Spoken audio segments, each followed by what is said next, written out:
Saudara, kebenaran firman Tuhan adalah kebenaran yang memerdekakan. Sebab firman Tuhan adalah roh dan kehidupan. Setiap kali ada kebenaran datang dalam hidup saudara, akan memerdekakan saudara. Oleh karena itu, ikuti setiap kebenaran dan bukan hanya mendengar, tapi saudara harus melakukannya, maka saudara akan melihat kemerdekaan, kebahagiaan, dan kesuksesan menyertai hidup saudara, karir saudara, pekerjaan saudara, dan juga pelayanan saudara. Mari dengarkan apa yang disampaikan oleh Pak Wiryo dari tempat ini dan lakukan dengan setia.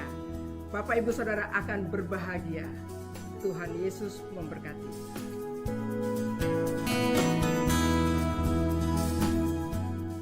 Mari angkat Alkitab kita deklarasikan bersama. 1, 2, 3. Aku percaya firman-Mu berkuasa. Aku percaya firman-Mu dapat mengubah seluruh hidupku. Aku percaya firman ini adalah Tuhan sendiri. Aku siap untuk menerimanya dan melakukannya dalam nama Yesus. Katakan, silakan duduk. Bapak Ibu Saudara yang belum menerima outline khotbah, Bapak Ibu Saudara bisa mengangkat tangan saudara sehingga saudara bisa dilayani oleh para pengerja kita. Yang nggak punya ballpoint, saudara juga bisa mengangkat tangan saudara supaya saudara juga bisa dilayani oleh para pengerja. Baik, saudara, hari ini saya ingin menyampaikan bagian yang ke-10, serial The Year of Miracle Harvest. Mari katakan bersama saya, tahun 2017 adalah tahun mujizat penuaian. Saudara, saya ingin menyampaikan bagian untuk saudara tahu betapa pentingnya keluarga untuk bisa saudara dan saya mengalami mujizat. Oleh karena itu, ke depan saya akan bicara beberapa sesi untuk menolong saudara, sebab banyak orang mengalami mujizat ketika dia menggunakan atau dia hidup bersama dengan pasangannya dengan benar.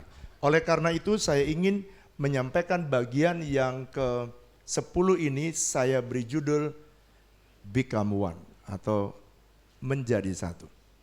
Nah, sekarang sebelum saya bicara ini, saya pengen mengumumkan beberapa hal yang penting.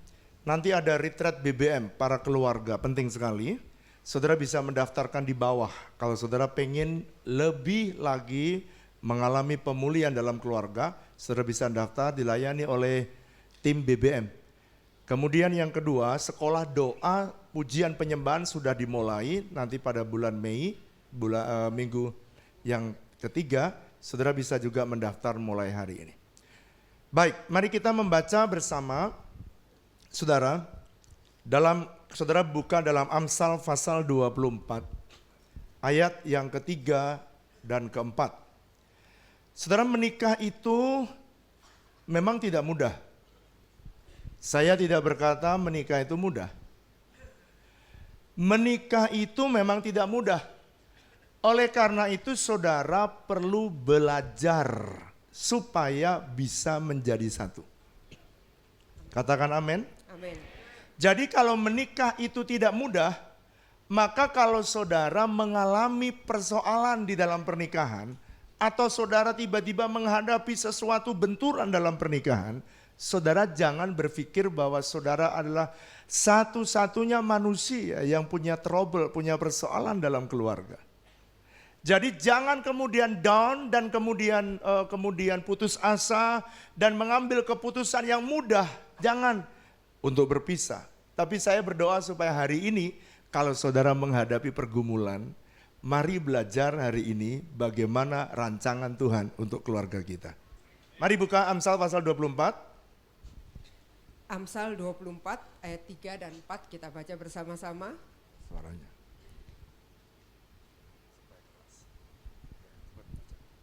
Amsal 24 ya, ayat 3 dan 4. 2, 3.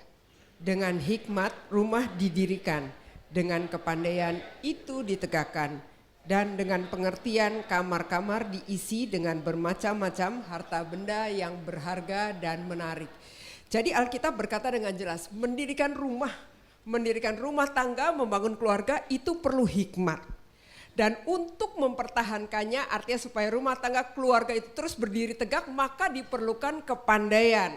Dan kalau kita ingin rumah tangga kita diberkati, ada dalam berkat dan perkenan Tuhan senantiasa, maka dengan pengertian dikatakan kamar-kamar. Artinya setiap bagian rumah tangga kita, setiap bagian keluarga kita diisi dengan bermacam harta benda yang berharga dan menarik. Saudara perhatikan ya, lihat 3 kata yang ditulis dalam Amsal. Di dalam saudara dan saya bisa membangun pernikahan yang bahagia, diperlukan 3. Yang pertama adalah apa saudara? Hikmat. Katakan bersama saya hikmat. 2 apa? Kepandaian. 3 apa? Pengertian. Oke, lihat saya jelaskan ini. Jadi untuk mendirikan perlu fondasi yang kuat, Anda perlu hikmat. Untuk bisa mempertahankan ketika persoalan datang dalam rumah tangga, Anda perlu kepandaian. Tapi untuk supaya saudara bisa mengisi rumahmu dengan bagus, dan saudara bisa mengisi rumah tangga saudara dengan barang-barang yang indah, harta yang berharga, dan yang menarik, saudara membutuhkan apa? Pengertian. Sekarang lihat saya jelaskan. Pak, kok di dalam di situ mendirikan rumah tidak ditulis dengan ada cinta ya? Saudara perhatikan, di dalam ayat itu tidak disebutkan sama sekali kata cinta. Sebab banyak orang yang setiap kali mau bercerai saya konseling, dia jawab gini, saya sudah nggak cinta lagi Pak. Lalu kemudian, loh kamu kenapa bercerai? Saya sudah nggak rasa lagi Pak, emang permen, perlu dirasa. Alkitab menulis membangun keluarga tidak cukup hanya cinta. Amin. Mari katakan bersama saya untuk membangun keluarga. Untuk membangun keluarga Yang bahagia. Tidak cukup. Dengan cinta. Loh. Ini yang belum kawin pasti berpikir loh kalau gitu cinta penting nggak? Penting, cinta penting. Tapi saya mau menolong saudara supaya saudara biblical. Hidupmu harus selaras dengan firman. Jadi gini, banyak orang yang menikah hanya karena cinta. Dan setelah itu dia berpikir bahwa cintanya tak pernah luntur oleh hujan dan tak pernah lekang oleh panas. Saudara, saya mau beritahu, saudara dan saya mesti belajar untuk mengerti bahwa di dalam pernikahan memerlukan hikmat. Katakan bersama saya hikmat. Sebab kenapa Pak tidak hanya dengan cinta? Sebab saudara perlu makan. Dan makan beli beras tidak bisa dibayar dengan cinta. Saudara perlu tidur, maka perlu beli rumah. Rumah juga tidak bisa dibayar dengan saudara perlu tidur yang bagus, Anda perlu kasur. Kasur juga tidak bisa dibayar dengan cinta. Saudara sekarang mesti realize, saudara yang menikah sekarang, Pak kemana cintaku itu? Pak kenapa hidup saya sekarang kok mulai luntur cinta saya? Please come on, hari ini mulai diredefinisi ulang bahwa pernikahan kita bukanlah tentang hanya sekedar cinta. Dan kalau saudara mesti memasuki realita bahwa saudara dan saya perlu hikmat, perlu kepandaian, perlu pengertian. Itu sebabnya hari ini saya ingin mengajar 3 bagian ini yang penting supaya saudara menambahi. Kalau cinta sudah saudara ada masing-masing. Tapi saudara saya sering melihat orang yang bercerai dan berkata gini, sebenarnya saya masih cinta Pak. Loh, tapi kenapa bercerai? Saya gak cocok lagi Pak. Ya apa sih? Nah, sekarang kita belajar Kejadian 2 ayat 24 dan 25 saya bacakan buat Bapak Ibu Saudara. Kejadian 2 ayat 24 dan 25. Sebab itu seorang laki-laki akan meninggalkan ayahnya dan ibunya dan bersatu dengan istrinya sehingga keduanya menjadi satu daging. Mereka keduanya telanjang, manusia dan istrinya itu, tetapi mereka tidak merasa malu. Alkitab berkata dengan jelas bahwa tujuan dari pernikahan dikatakan seorang laki-laki meninggalkan ayah dan ibunya dan bersatu dengan istrinya. Artinya mereka menjadi become one, ya, menjadi satu, dikatakan become one, atau dalam bahasa yang lebih umum kita become one ini artinya berbicara tentang keintiman. Ya, suami dan istri menjadi satu, artinya menjadi intim, menjadi lekat, ya, senang bergaul satu dengan yang lain. Sebab kalau kita menjadi satu, ya, atau intim, maka akibatnya kesanalah Tuhan memerintahkan berkat. Tetapi kalau kita di dalam kita membangun rumah tangga, dalam kita berkeluarga, kita tidak rela menjadi satu, kita tidak bisa rukun, maka kita akan sibuk mencari berkat. Tapi kalau kita intim, kita become one, maka Alkitab berkata, maka berkat itu diperintahkan untuk mengejar-ngejar kita. Nah, jadi tujuan dalam pernikahan itu bukan untuk menjadi sama. Perhatikan. Saudara perhatikan ini ke depan ya. Alkitab menulis, saudara jangan keluar dari prinsip firman. Kalau Tuhan berkata dalam membangun rumah perlu sebuah pengertian dan hikmat dan kepandaian. Alkitab tulis gini, kenapa ini rahasia penting?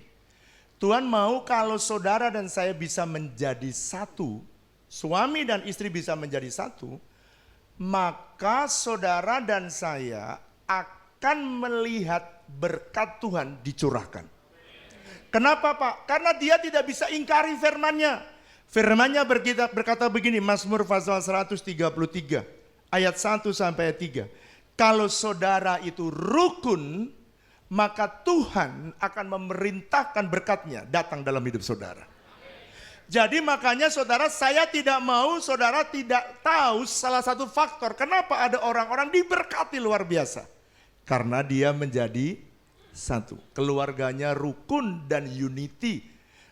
Dalam Matius pasal 18 ayat 18 sampai 19 dan 20 dikatakan begini, kalau dua orang ini sepakat, katakan bersama saya sepakat. Sepakat ini menjadi satu permintaannya, maksudnya to become one. Ada bahasa Inggris katakan juga oneness. Oneness atau menjadi satu, to become one, menjadi satu, maka atau unity atau sepakat itu sama katanya. Tuhan janji kalau saudara dan saya sepakat dengan suami istri meminta apapun juga, maka Alkitab katakan, maka semua berkat, semua doa-doa saudara akan dijawab oleh Tuhan. Jadi banyak mujizat tidak terjadi bukan karena Tuhan tidak sayang kepada saudara, tapi saudara harus menggenapi hidup selaras dengan firman-Nya. Nah, tadi Ibu Flora menyampaikan dengan jelas bahwa menjadi satu adalah tujuan pernikahan dari Tuhan, bukan menjadi sama. Mari bilang sama saya, menjadi satu adalah tujuan pernikahan Tuhan. Menjadi satu, katakan bersama saya, menjadi satu bukan artinya menjadi sama. Lihat nih ya, ini dua-duanya ini sama, persis. Oke? Kalau suami istri ingin menjadi sama, oke? Banyak orang frustasi. Cintanya, kenapa cinta saya makin lama makin hilang, Pak? Lihat saya. Sebab Tuhan pengennya menjadi satu, saudara pengennya menjadi sama. Kadang-kadang ada orang konseling sama saya, Pak, suami saya tidak sama seperti saya. Dalam hati saya, emang. Siapa yang nyuruh sama? Siapa yang janji sama? Pak, dia bawel Pak. Dia bawel, sedangkan saya pendiam. Lah kan bagus. Kenapa mesti dipersoalkan? Coba lihat. Kalau sama, kalau sama, disatukan. Kalau saudara menghendaki sama hidup saudara, maka saudara berulang kali, sama persis nih. salah satu yang jatuh. Oleh karena itu banyak sekali rumah tangga yang konflik oleh karena suaminya menghendaki istrinya sama seperti suaminya. Dan istri-istri jangan saling kali pengen cerai karena apa? Frustasi lihat suaminya, kok dia gak sama seperti saya ya Pak. Kalau saudara pengen jadi sama, sulit dipersatukan. Justru Tuhan membuat saudara beda. 1, 2 katakan beda. Yang keras beda. Kalau suami istri di dekatmu bilang gini, kamu memang beda ternyata sama aku. Beda. Nah saudara, sekarang kalau memang beda, kalau begitu apa dong Pak rencana Tuhan? Tuhan pengen kata menjadi satu itu bahasa katanya become one, atau itu dengan kata lain juga saudara dan istrimu dan suamimu itu intim satu dengan yang lain.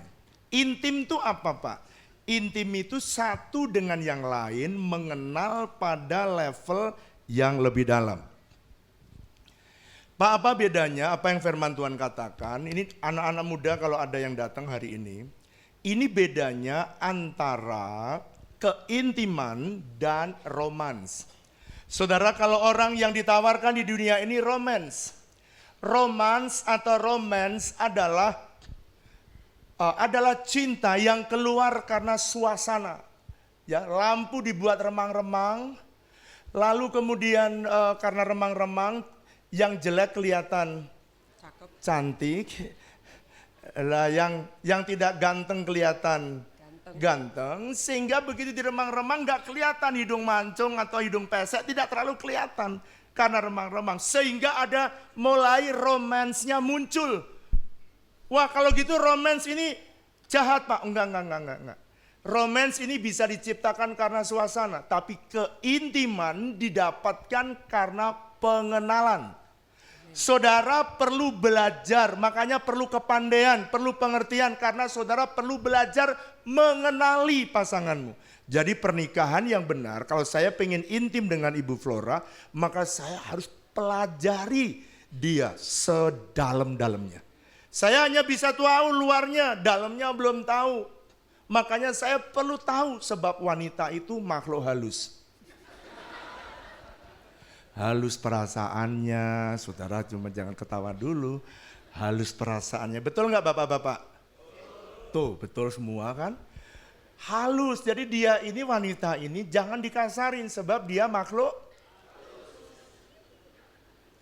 Dia tidak mau dikasari karena memang dia makhluk halus. Perasaannya juga halus, hatinya juga halus. Makanya jangan dikasarin, yang ngerti katakan. Nah, lihat. Tetapi kalau saya mengenal dia lebih dalam dan membuat saya jadi intim, ketika saya intim, maka romance atau romantis akan terjadi dengan sendirinya. Ada orang kalau lihat filmnya romantis, jalan kaki aja romantis saudara, jalannya. Langkahnya saja saudara. Itu dibuat-buat, itu suasana dibuat-buat. Saudara kalau saudara mengenal pasanganmu dengan baik, saudara intim dengan pasanganmu, romantis otomatis didapatkan. Amin. Jadi romantis itu hanya setelan. Tapi romantis tidak bisa mengikat pernikahan saudara. Yang bisa mengikat pernikahan saudara adalah mengenal dia dengan pengertian dan saudara memperoleh keintiman. Yang mengerti katakan?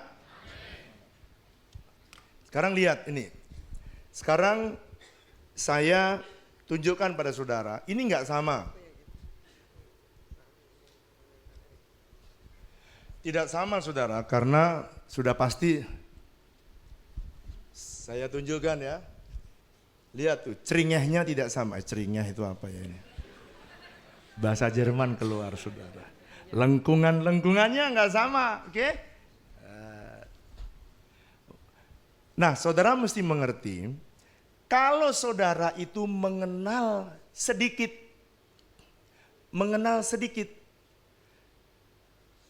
Jadi saudara mengenal sedikit juga jatuh. Saudara mengenal agak sedikit nempel, tapi dia kayak tempelan aja. Tapi kalau saudara betul-betul mengikatkan diri, mengenal lebih dalam, hubungan makin dalam, hubungan saudara makin mengenal makin dalam. Wow, goncangan pun tetap bisa bertahan. Sekalipun ada goncangan, pernikahan kita tetap bisa bertahan. Yang mengerti katakan.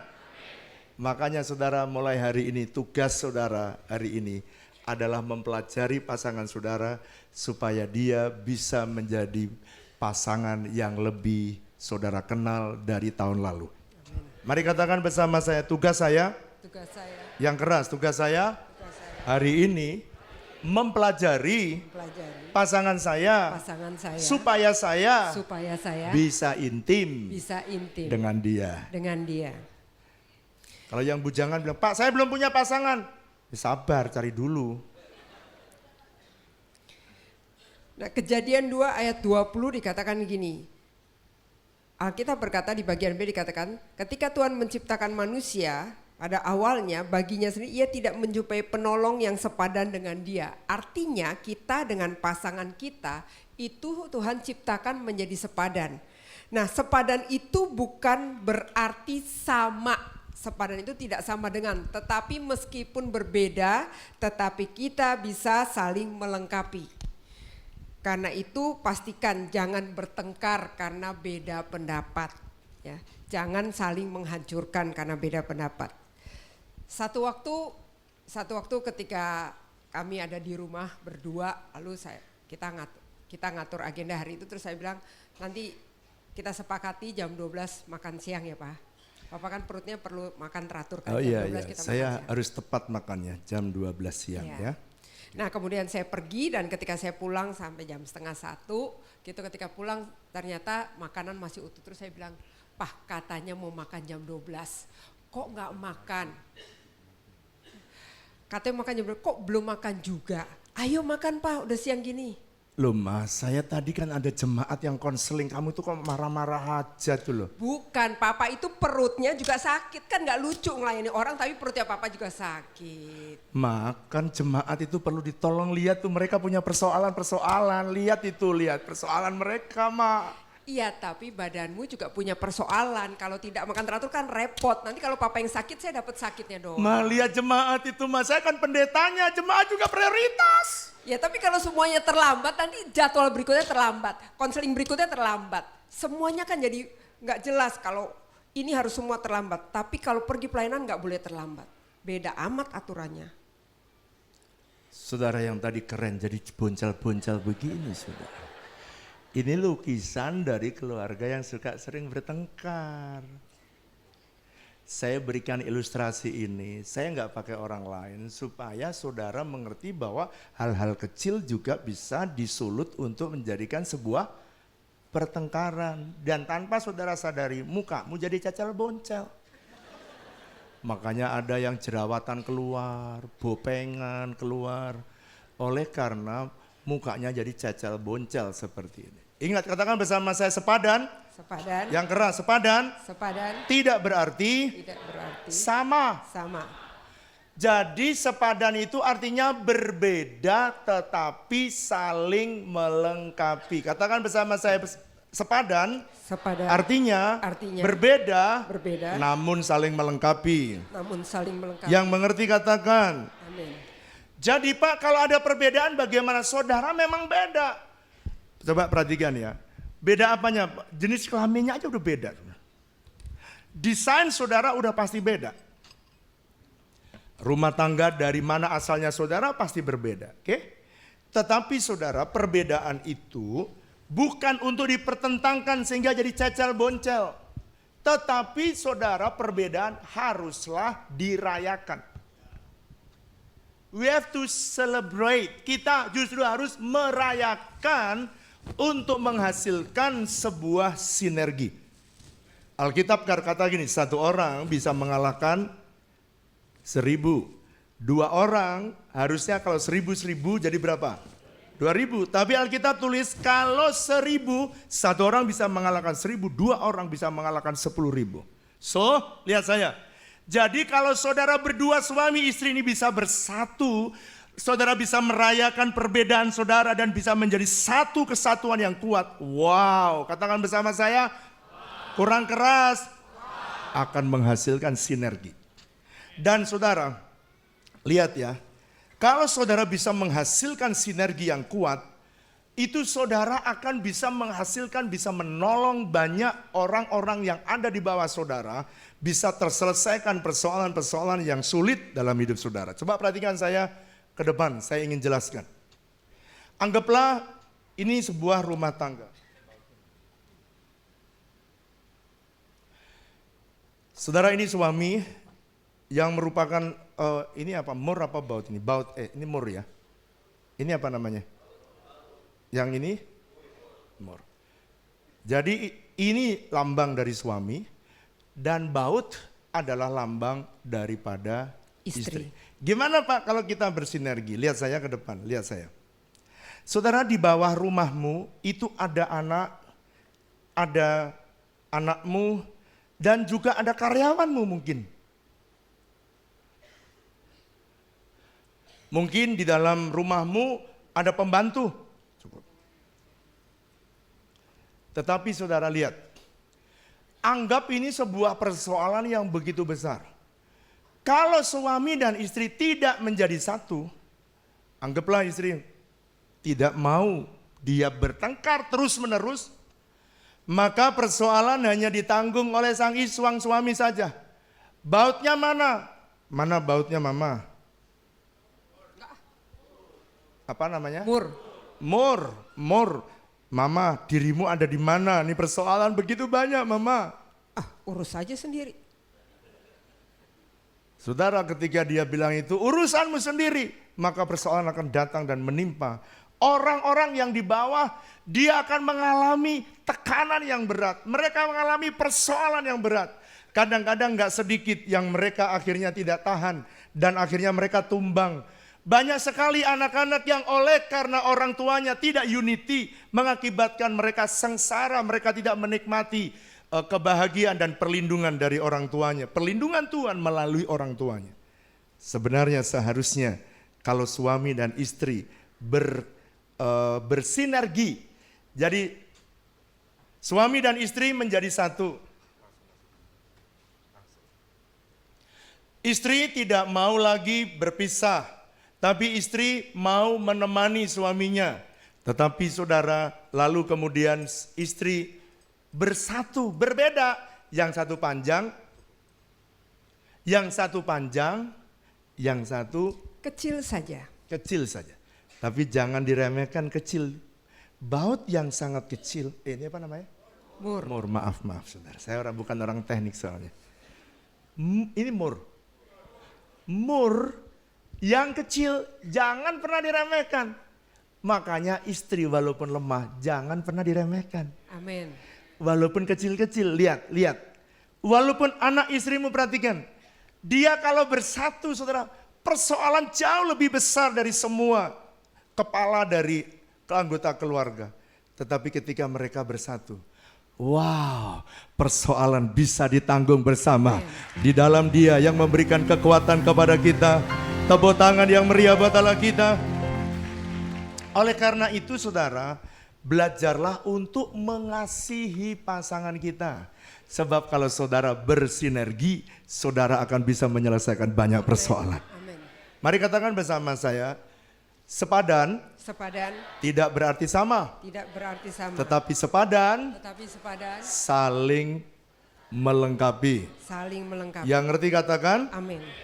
Jadi kalau begitu ada banyak yang harus kita pelajari. Ada banyak yang harus saudara dan saya pelajari tentang pasangan kita. Karena di antara kedua kita memiliki banyak perbedaan. Saudara, kadang-kadang saya sendiri ya, ini perhatikan para suami, jangan merasa sok tahu. Suami jangan merasa karena Anda kuat, Anda hebat, Anda kepala, jangan merasa sok hebat. Karena, lihat saya, suami laki-laki kalau di scan otaknya laki-laki itu lurus saudara. Satu aja dari atas turun ke bawah sinyalnya. Kalau wanita itu sinyalnya siksa, ada banyak. Ini bicara apa Pak? Laki-laki itu ya kalau kerja itu satu jurusan aja dia. Fokus satu aja, dia nggak bisa suruh kerja satu disambil yang lain. Kalau wanita itu bisa ya, sambil telepon itu disebut multitasking. Saya bisa masak sambil nelpon, lalu sambil nyetel mesin cuci, dan kakinya bisa mengerjakan yang lain lagi. Jadi itulah wanita, sambil gendong anak, sambil masak, sambil pegang telepon masih bisa. Kalau suami begitu telepon atau nyuci mobil, suruh pegang telepon, teleponnya di mana? Bingung saudara. Karena dia otaknya itu cuma satu jurusan. Makanya saudara kalau suruh suami, istri-istri kalau nyuruh suami satu demi satu, jangan suruh bareng-bareng. Nanti saudara akan kecewa karena memang, wah kalau gitu suami saya bodoh. Bukan bodoh. Memang dari sononya dia begitu. Jangan diremehkan juga karena memang berbeda. Coba ke suami ya. Saya sering sekali kalau saudara lihat, saya masuk lemari. Ma, baju saya yang hijau kemana? Saya udah bukain lemari saya.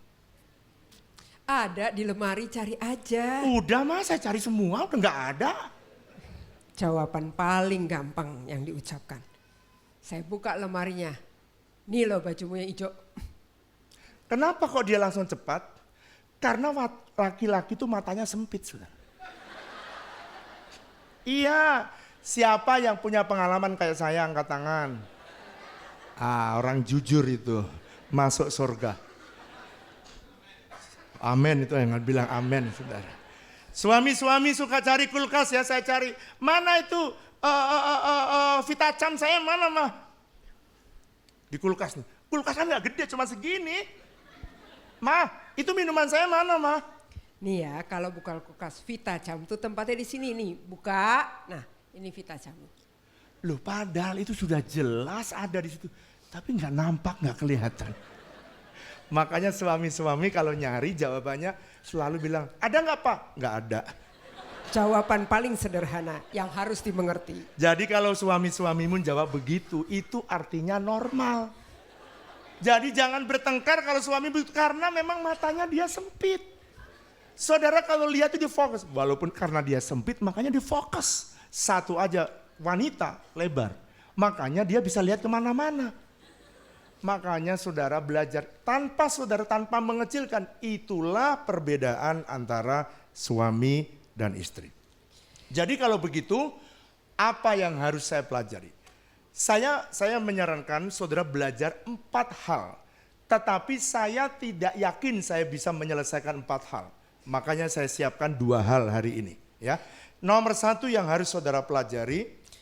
Nah, yang harus dipelajari untuk kita mengenali perbedaan di antara kita dan menyiasatinya, yang pertama adalah pernikahan itu berbicara soal komitmen. Oke, pernikahan itu bicara tentang komitmen. Makanya ketika kita menikah ada janji nikah, berbicara tentang covenant, komitmen di antara berdua. Sama ilustrasi seperti begini, berapa banyak di antara Bapak Ibu pernah naik roller coaster? Yang pernah naik roller coaster, ya? Nah, perhatikan kalau kita naik roller coaster, begitu kita naik, kita pasang sabuk pengaman, kita sudah mempersiapkan diri, oke, semua sudah diperiksa, maka tombol dipencet. Ketika tombol dipencet, otomatis roller coaster itu berjalan, ya. Dan kita tidak bisa mengeremnya. Ketika di tengah jalan, mungkin kita pusing, kita pening, kita teriak-teriak, kita takut. Tapi walaupun kita sudah teriak sekeras-kerasnya, tetap roller coaster itu tidak akan berhenti di tengah jalan. Dia akan terus berjalan.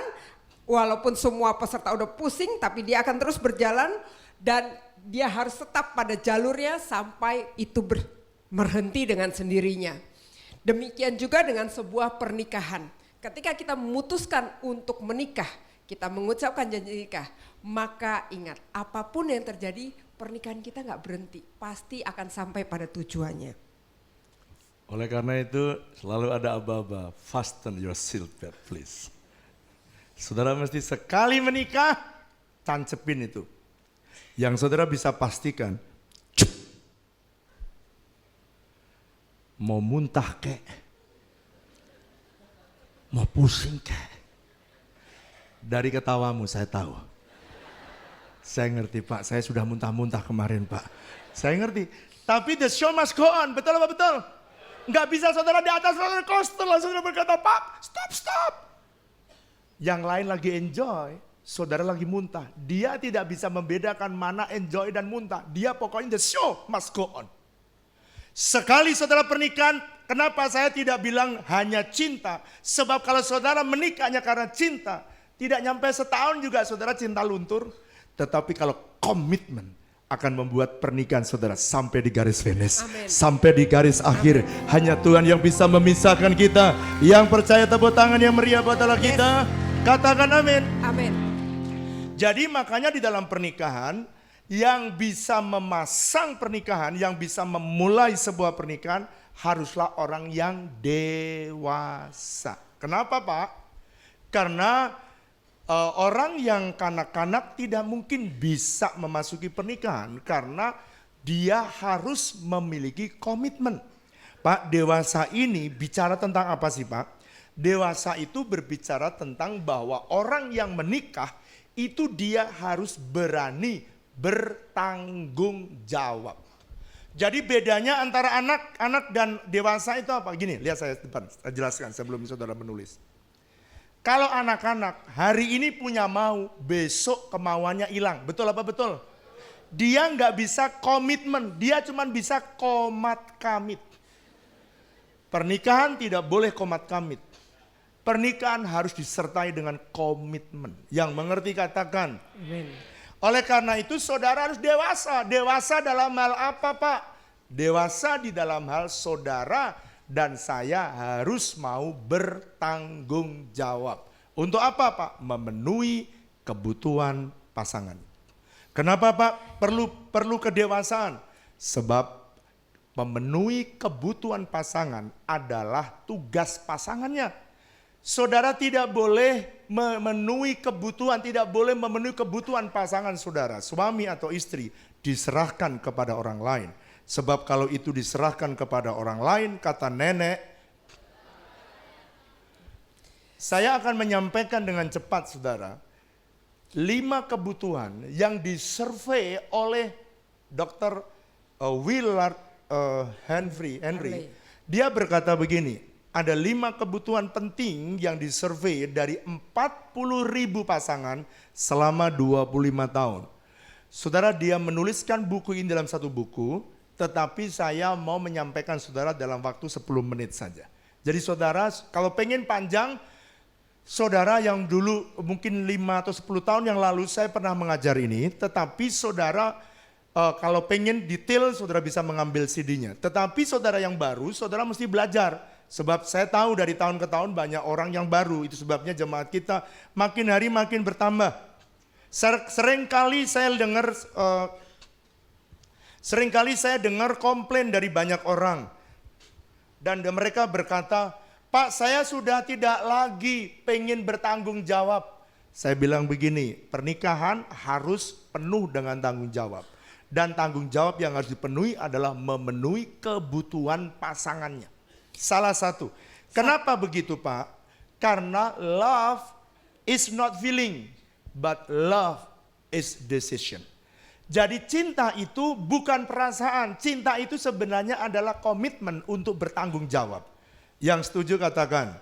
Oleh karena itu kalau saya berkata saya mengasihi Ibu Flora, maka saya bertanggung jawab. Ini namanya cinta yang dewasa, bukan cinta yang buta. Cintanya melek dan penuh pemikiran. Makanya kita harus belajar memenuhi pasangannya. 1 Korintus 7 ayat yang ketiga, saya langsung bacakan dalam bahasa Inggrisnya aja karena ini lebih clear. A man should fulfill his duty as a husband and a woman should fulfill her duty as a wife. And each other satisfy the other's need. Artinya suami itu harus memenuhi kebutuhan terhadap istrinya dan istri harus memenuhi kebutuhan daripada suaminya. Dan keduanya harus belajar saling memenuhi dan memuaskan pasangannya. Nah sekarang perhatikan, lihat saya ke depan. Alkitab mengharuskan, bukan sunnah. Kalau sunnah itu boleh dikerjakan, boleh enggak. Tapi dia ini mengharuskan. Firman Tuhan mengharuskan, kamu harus, suami harus memenuhi kebutuhan istrinya. Dan istrinya harus memenuhi kebutuhan suaminya. Yang setuju katakan amin. Amin. Pak, apa kebutuhan? Ada 5 kebutuhan. Kebutuhan pertama ini dari survei dari Dr. Willard Harvey, bukan hasil dari Alkitab, bukan ya. Ini hasil survei, maka dari survei. 5 kebutuhan ini, mungkin ada saudara berkata, kok saya nggak begitu Pak? Mungkin saudara termasuk exception, termasuk pengecualian. Tapi sebagian besar di atas 90%, inilah hasil survei dari Willard Harley tentang kebutuhan pernikahan. Kebutuhan pernikahan yang pertama, para pria, the first need of men is sexual fulfillment. Atau kebutuhan laki-laki itu adalah pemenuhan kebutuhan seks. Saudara mungkin saudara berkata begini, Pak, kalau pendeta apa juga? Apa begitu juga? Jawabannya, iya, karena pendeta juga manusia. Jadi banyak rekan-rekan pendeta dia berkata gini, Pak, bukannya suami-suami itu sadar kalau dia sudah jadi hamba Tuhan. Kalau hamba Tuhan kan gak pernah mikirin lagi seks Pak. Siapa bilang? Hamba Tuhan juga manusia. Ada seorang istri ketika saya cerita ini, istri datang sama saya, Pak, apa memang benar Pak, laki-laki itu kebutuhan seksnya nomor 1? Saya bilang benar. Pantesan Pak, suami saya itu minta dilayani saya siang dan malam. Jadi saya layani enggak? Layani, karena kebutuhan. Kalau kau enggak layani, kalau dilayani oleh orang lain, kata nenek, berbahaya. Jadi janganlah, saudara, ada seminar yang judulnya lucu sekali. Media apakah punya kamu PPT-nya? Seminarnya judulnya Bagaimana Selingkuh yang Aman dan Efektif. Kalau PPT-nya ada, nanti saudara akan diperlihatkan. Oh belum ada, ya sudah. Nanti kebaktian kedua. Waktu saya baca itu, bayarnya 250.000. Bagaimana selingkuh aman dan efektif. Saudara kalau ada yang begitu, jangan ikut seminar itu. Lebih baik yang ikut yang benar. Yang setuju katakan? Kebutuhan wanita yang pertama bukan sexual fulfillment, jujur aja. Tapi wanita kebutuhannya yang pertama adalah affection atau kasih sayang. Buat wanita itu jauh lebih berharga itu kalau dia merasa dikasihi atau disayangi. Dan ada 5 bahasa kasih dari yang di antara kita. Ada 5 bahasa kasih yang bisa kita praktekkan. Perhatikan yang mana bahasa kasih pasanganmu bapak-bapak. Nah bahasa kasih yang pertama itu adalah bahasa kasih sentuhan. Yang kedua pemberian, itu kado, gift dan lain-lain. Yang ketiga adalah ketika diberikan waktu untuk didengarkan. Ya, disediakan waktu untuk jalan bersama dan lain-lain. Menyediakan waktu. Yang keempat itu pujian. Ada istri yang bahasa kasihnya tuh senang dipuji. Bagi dia dipuji oleh suaminya itu melebihi makan 3 kali sehari gitu ya. Dan ada bahasa kasihnya ketika dia dilayani. Oke, 5 ya. Coba saudara yang punya istri samping saudara, kamu dari 5 itu kamu bahasa kasihnya apa? Coba tanya. Tanya. Saya juga mau tanya sama Ibu Flora, kalau kamu bahasa cinta kamu apa dari 5 itu? Saya paling senang kalau dipeluk sama Pak Wirya. Jadi sentuhanlah bahasa kasih saya. Makanya setiap pagi itu saya bilang bangun tidur saya Pak. Setelah doa bersama di atas ranjang maka saya bilang Pak. Maka saya selalu memenuhi saudara. Jangan cepet-cepet dong. Saudara setiap hari makanan Ibu Flora sebelum nasi ini saudara. Sedangkan laki-laki lain dia nggak butuh pelukan, kalau dia langsung saudara. Saudara ngerti maksud saya toh? Itu sebabnya para istri itu harus pinter-pinter menolong suaminya. Begitu dia peluk dong, dipeluk, dia dipenuhi kebutuhannya. Tapi laki-laki tidak cukup untuk dipeluk. Dia akan memerlukan pemenuhan kebutuhan seksnya. Jadi kalau saudara kadang-kadang ada istri yang ngeluh, Pak suami saya itu loh ngeres sekali. Bang saya cuma minta dipeluk, dia ngeres banget Pak. Bukan ngeres, memang begitu laki-laki itu. Kamu tarik semua, ini seluruh dunia nih. Yang kedua, Kebutuhan, cepat sedikit ya karena waktunya. Kebutuhan yang kedua adalah pria itu butuh pasangan yang menarik. Makanya para pria, dia itu jatuhnya di mata. Kalau dia lihat istrinya, saudara, dia tidak menarik, lalu dia ketemu sekretarisnya di kantor dan penampilannya aduhai. Wow, itu sampai di jalan, saudara. Yang teringat bukan wajah istrinya, wajah siapa? Nah, makanya saudara ngerti, istri-istri kalau suami pulang jangan pakai daster. Amin. Apalagi bau bawang putih, bawang merah, bawang bombay. Saudara kalau suami pulang sudah berat, tolonglah pakai pewangi-pewangian. Pakaian juga yang agak seksi. Begitu lihat istrinya gitu, capek kayak apa langsung hilang. Hilang semua saudara. Dan hanya ingat istrinya. Dan dia berkata, "Mah, mari pergi ke tempat tidur." Karena dia itu puas melihat pasangannya tampil menarik. Kalau suami-suami suka datang sama saya, "Pak, istri saya tuh loh Pak nggak mau pakai lipstik Pak.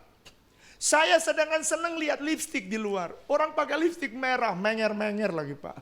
Saya nggak tahan kalau lihat menger-menger." Saya panggil keluarga ini suami istri, saya panggil gini, "Bu, ketimbang suamimu dipenuhi oleh bibir yang menger-menger orang luar, lebih baik kau beli lipstik yang disukai suamimu, yang warnanya merah menger-menger itu, merah cabai itu loh saudara." Merah apa itu namanya? Kalau saya bahasa Jermannya merah menger-menger itu. Tapi kebutuhan yang kedua dari seorang wanita itu adalah kejujuran dan keterbukaan. Jadi wanita itu lemahnya bukan di mata tapi di telinga. Yeah. Dia paling tidak tahan kalau mendengar cerita yang jujur dan terbuka. Makanya agak berbahaya kalau dia misalnya ketika reuni lalu ketemu dengan teman-teman yang lama, lalu buka-buka cerita yang lama, lalu ingat, oh iya dia dulu begini ya, dia dulu jujur gitu ya, terbuka, kok tidak seperti yang saya alami sekarang. Itu akan melemahkan karena wanita itu lemahnya di telinga. Makanya kebutuhan yang kedua dari seorang wanita adalah kejujuran dan keterbukaan daripada pasangannya.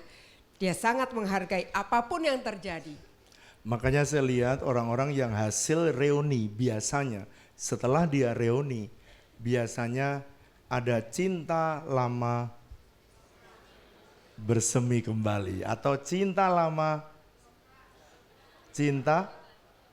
belum kelar, cinta lama belum kelar.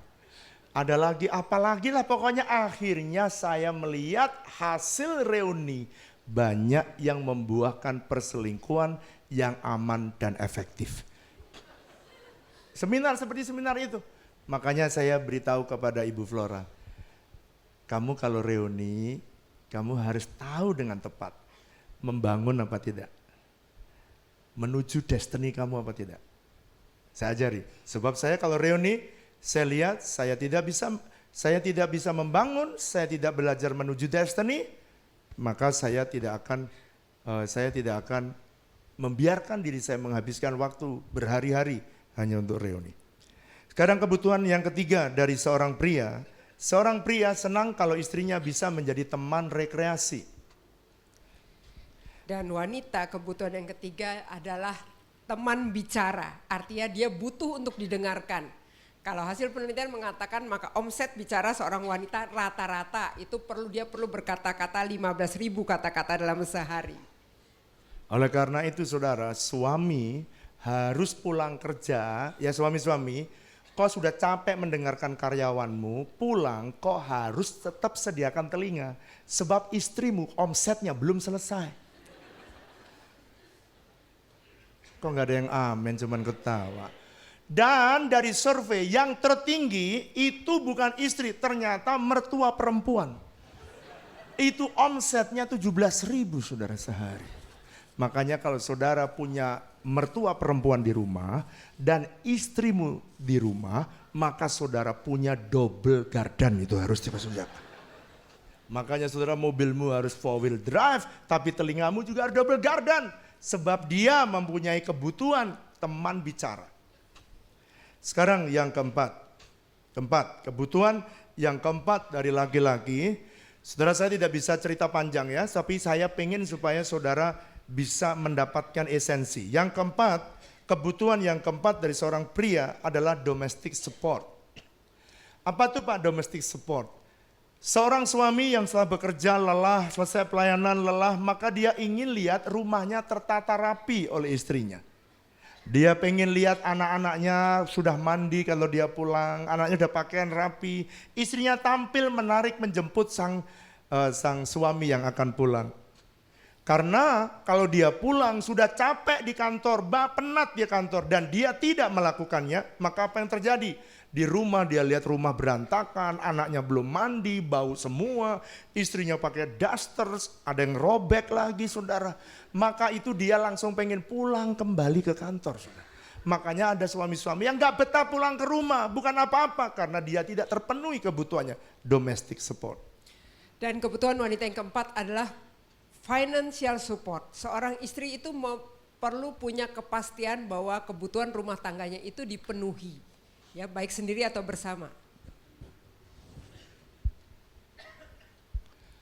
Lalu kemudian kebutuhan yang kelima, laki-laki itu kebutuhan yang kelima laki-laki adalah admiration atau dia perlu pengagungan, dia perlu dihargai, dia perlu dihormati.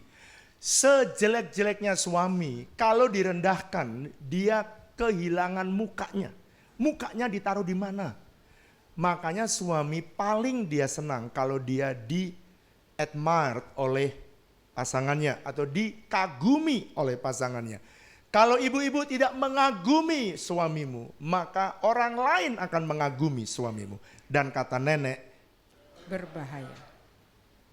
Dan yang terakhir dari kebutuhan seorang wanita adalah family commitment. Nah, ini berbicara ketika mendidik anak. Ketika mendidik anak maka itu ada komitmen dalam keluarga untuk bersama-sama mendidik anak. Menyelesaikan masalah dalam keluarga itu istri yang diperlukan adalah komitmen daripada suaminya untuk ada bersama-sama. Ya, dalam hal mendidik anak, dalam menyelesaikan setiap masalah yang ada dalam keluarga. Nah, itulah 5 kebutuhan daripada seorang wanita. Saya akan akhiri dengan lihat saudara. Suami dan istri bagaikan sebuah sepatu, sepasang sepatu. Walau bentuknya tidak persis, namun dia serasi. Gak persis sama, saudara perempuan sama laki gak sama, tapi dia serasi. Jadi suami dan istri pasti serasi. Nah, saat berjalan, sepasang sepatu ini kiri sama kanan itu tidak pernah kompak persis berampingan. Artinya kanan dan kiri tidak mungkin berjalan bersama-sama. Sebab kalau berjalan bersama-sama pasti jatuh. Tapi tujuannya sama. Kalau tujuannya ke depan dia akan bersama-sama walaupun tidak tidak bersama-sama tapi bergantian itu pasti tujuannya sama. Kalau bersama-sama terus namanya kanguru saudara. Pegang. Kanguru, saudara bukan kanguru, saudara manusia. Jadi makanya jalannya step by step tapi menuju destiny yang sama. Walaupun tidak sama. Kalau saudara sama-sama terus namanya kanguru. Walau tidak pernah ganti posisi, saudara laki nggak pernah ganti perempuan. Perempuan nggak pernah ganti laki. Dan posisi kanan sepatu ini nggak pernah ganti posisi. Tetapi walaupun tidak ganti posisi namun saling melengkapi. Nah, kedua sepatu ini kiri dan kanan selalu sederajat. Tidak ada yang lebih rendah atau lebih tinggi, betul? Sepatu itu sederajat, ya tidak ada yang lebih rendah. Dan yang paling berbahaya, kalau yang satu sampai hilang, maka saudara sepatu ini tidak bisa dipakai sendirian. Oleh karena itu nggak berfungsi lagi. Makanya saudara, tolonglah kasihi pasanganmu. Amin. Cintai istrimu. Kasih duit terus istrimu. Amin. Supaya dia bisa masak kepadamu yang lebih baik. Kok ketawa tok nggak ada yang amin. Mari kita siapkan hati kita. Saya tahu kalau saudara sungguh-sungguh mengerti kebenaran ini akan melahirkan banyak mujizat. Percayalah. Mari pelayan-pelayan Tuhan boleh maju ke depan. Dan kita siapkan. Kita siapkan hati kita untuk kita menerima perjamuan kudus.